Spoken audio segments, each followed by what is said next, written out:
Vamos avançar para a leitura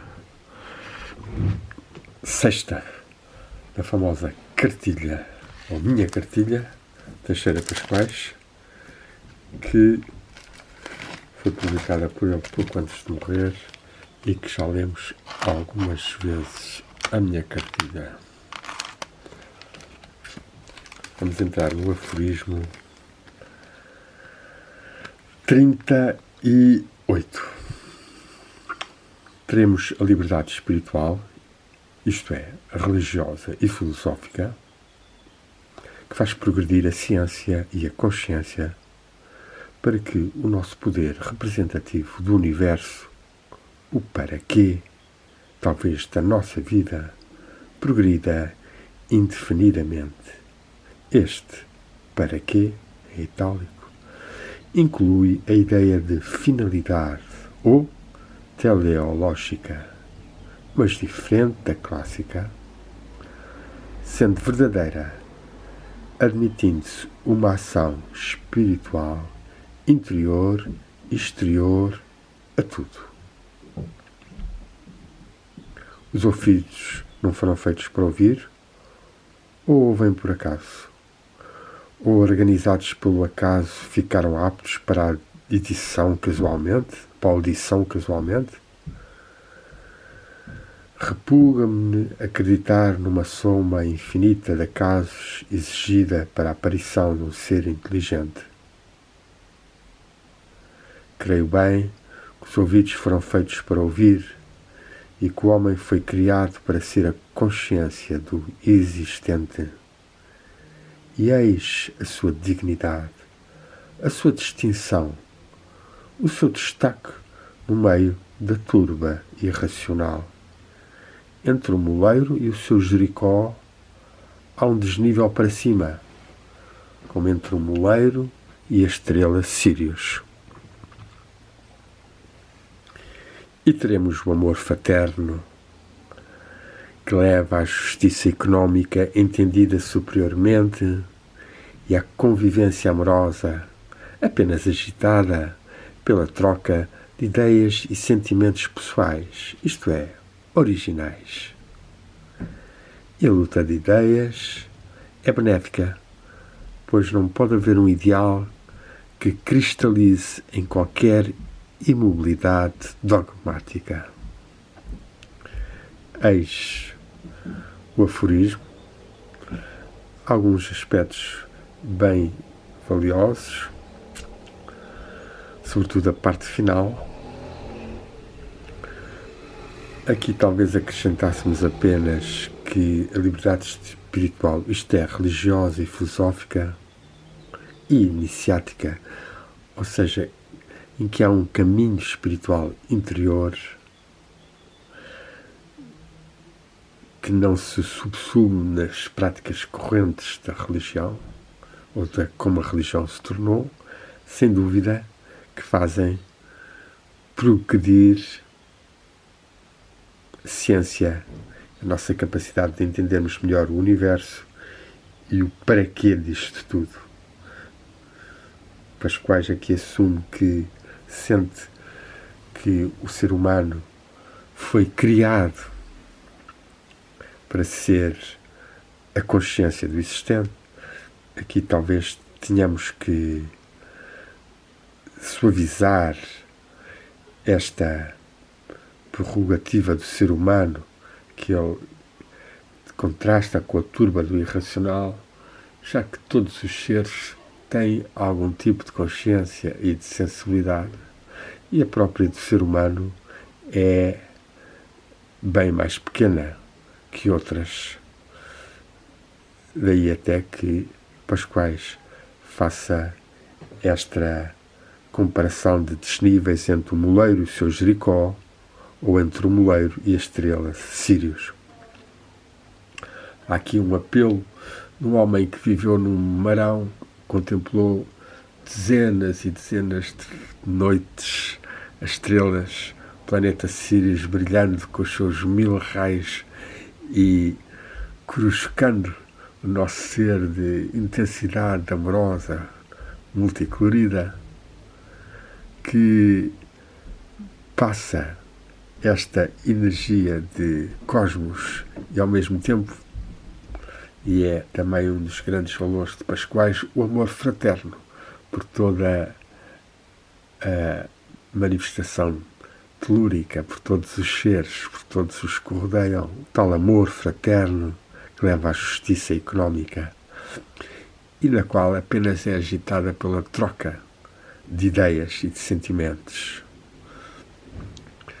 Há aqui um otimismo grande de Pascoais se chegarmos a desenvolver mais as forças do amor, se conseguirmos erguer de entre a nossa multitude de instintos e de sentimentos e de pensamentos a dinâmica interna do amor, que é a nossa essência, então seremos mais fraternos, haverá mais justiça económica e um diálogo mais criativo. O 39º aforismo diz-nos assim: o cristianismo aproxima-se da realidade cósmica, talvez inatangível, e da verdade humana bem mais próxima de nós, isto é, do nosso entendimento. A verdade é a própria realidade transitada das coisas para as almas e até do conhecimento científico para a emoção poética. A verdade é, enfim, a realidade humanizada. E o Criador humanizado é Jesus. Já tratámos dela no campo teológico, em que Deus, sendo o mal e o bem, a destruição e a criação, se destaca do mal criador e é o Redentor. É Ele sempre Criador, ou dentro da existência e dentro da vida, Redentor. E é Ele ainda, para lá de tudo, nesse terceiro plano, nesse mistério dos mistérios. E é no nosso coração, que é também o coração do mundo, como é a consciência do mundo, a nossa consciência. Este é um aforismo bastante elevado, bastante certeiro de Pascoais, embora haja aqui alguns aspectos que são fruto da contextualização limitada de conhecimento religioso de Pascoais, em que vai considerar primeiro que a divindade é a Criador, ou o Deus Criador, e que esse Deus Criador humanizado é Jesus. Quando, de facto, a divindade é criadora de si própria e o universo é todo ele fruto dos elementos divinos e das entidades e seres que dela emanaram ou emanam constantemente.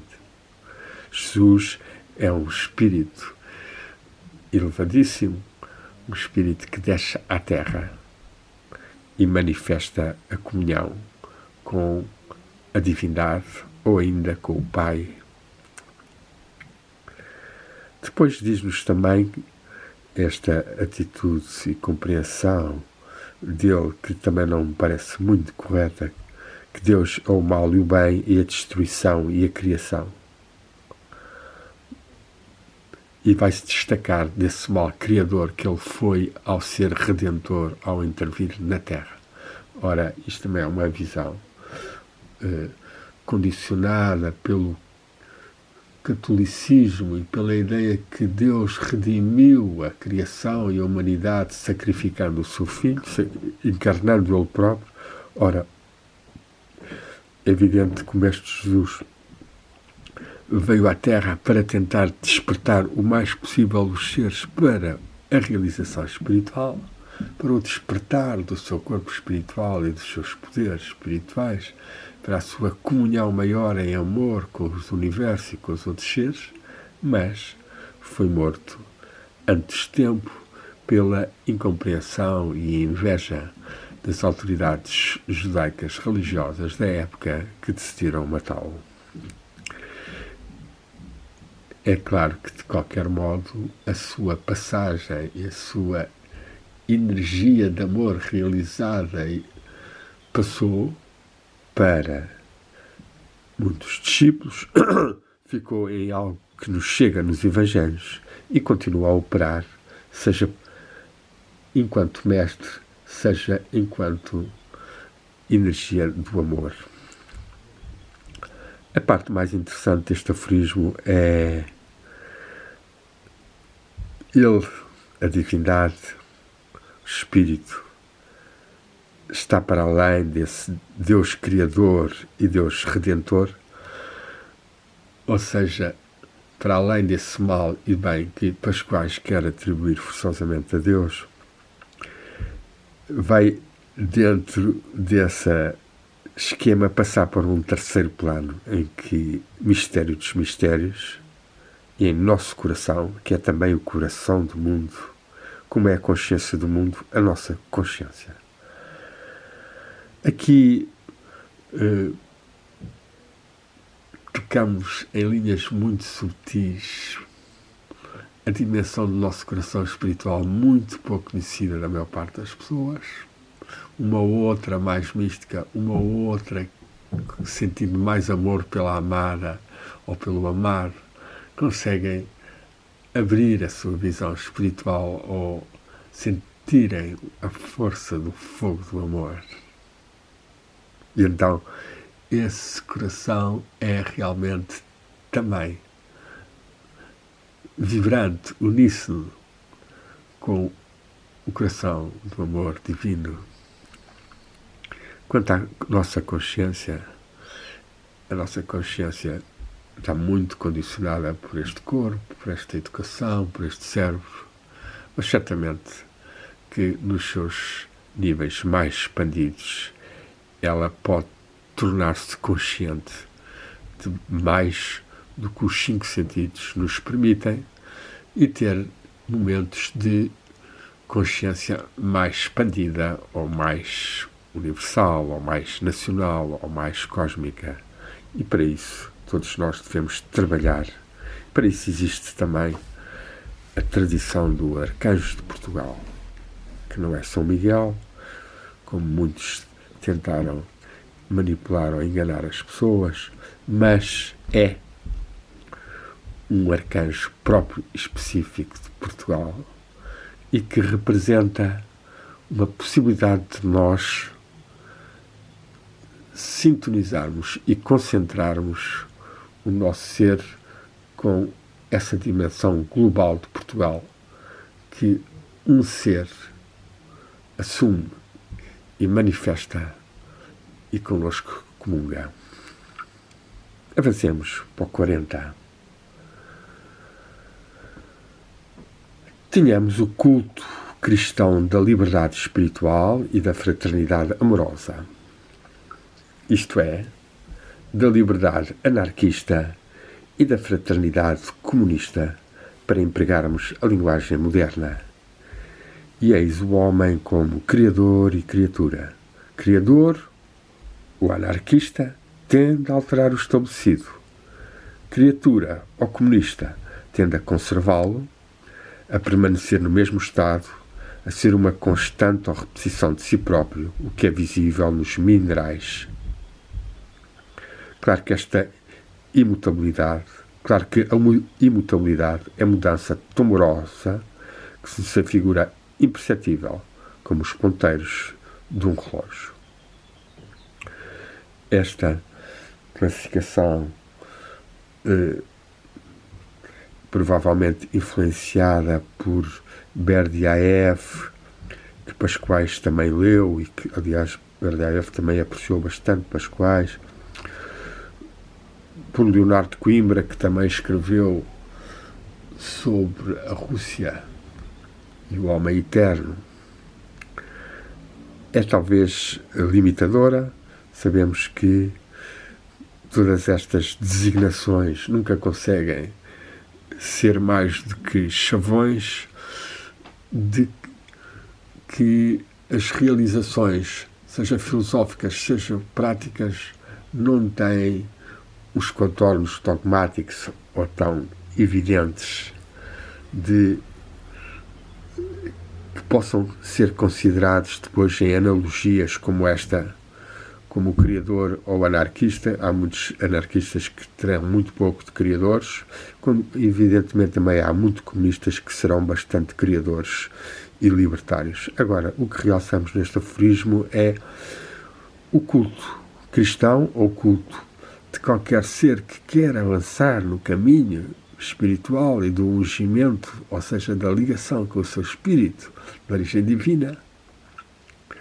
Há de haver um culto da liberdade espiritual, a liberdade das pessoas poderem pensar e de serem e de exprimirem-se, e uma fraternidade amorosa.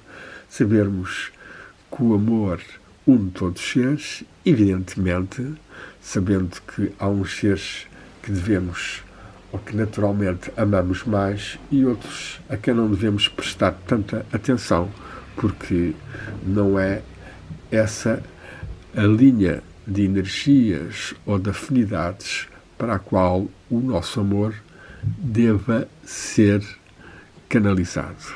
Há que discernir muito bem, porque hoje em dia fala-se muito no amor incondicional, aos estados muito grandes de amor, a todos, a tudo, mas muitas vezes isso é uma pseudo-iluminação, uma pseudo-imaginação, pois esses seres não têm sequer grande realização da energia divina do amor que está no potencial íntimo de si próprios e afirmam um ideal que depois mentalmente e sentimentalmente desenvolvem em ashrams, em satsangs, em grupos, em canalizações, mas em grande parte estando a usar de formas de hipnotismo, de manipulação das pessoas que os ouvem.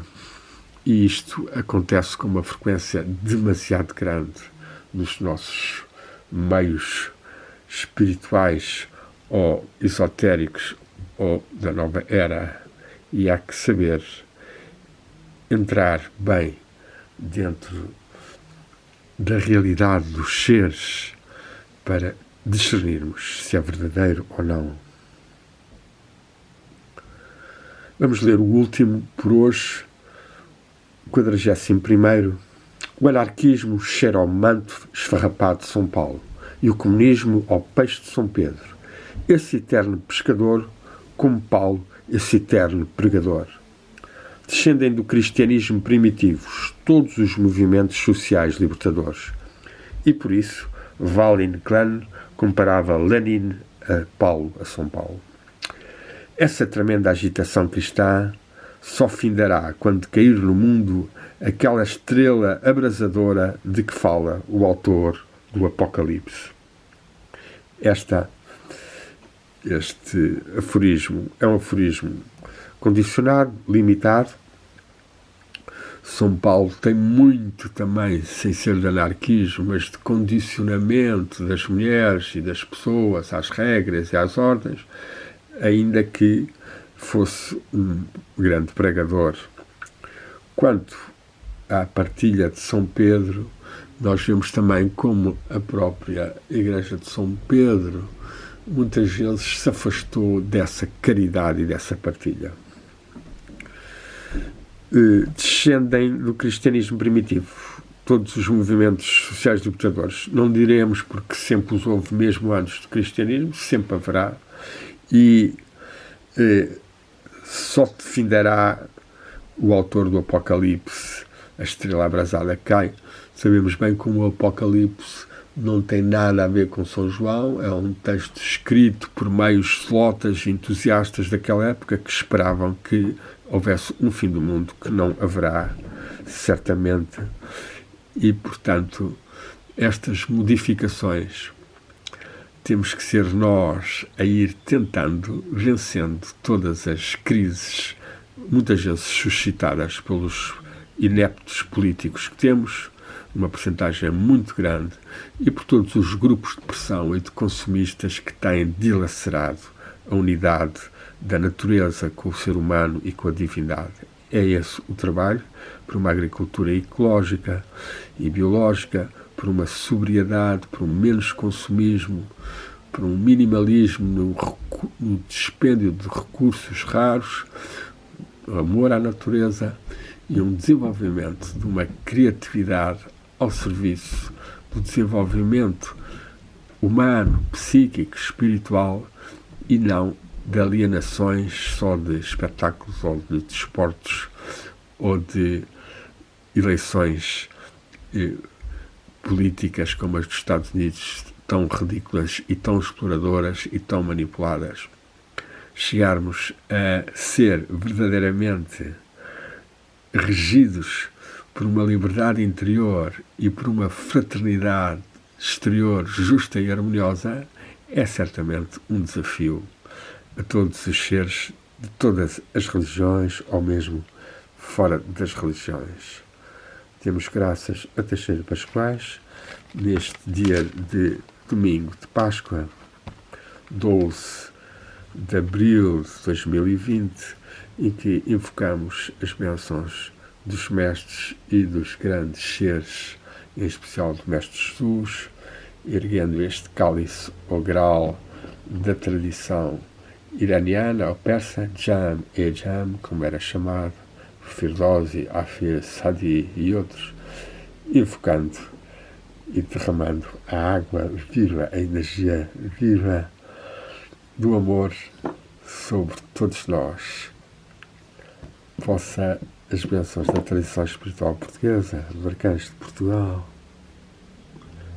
chegarem até nós e inspirarem-nos e guiarem-nos. Amém.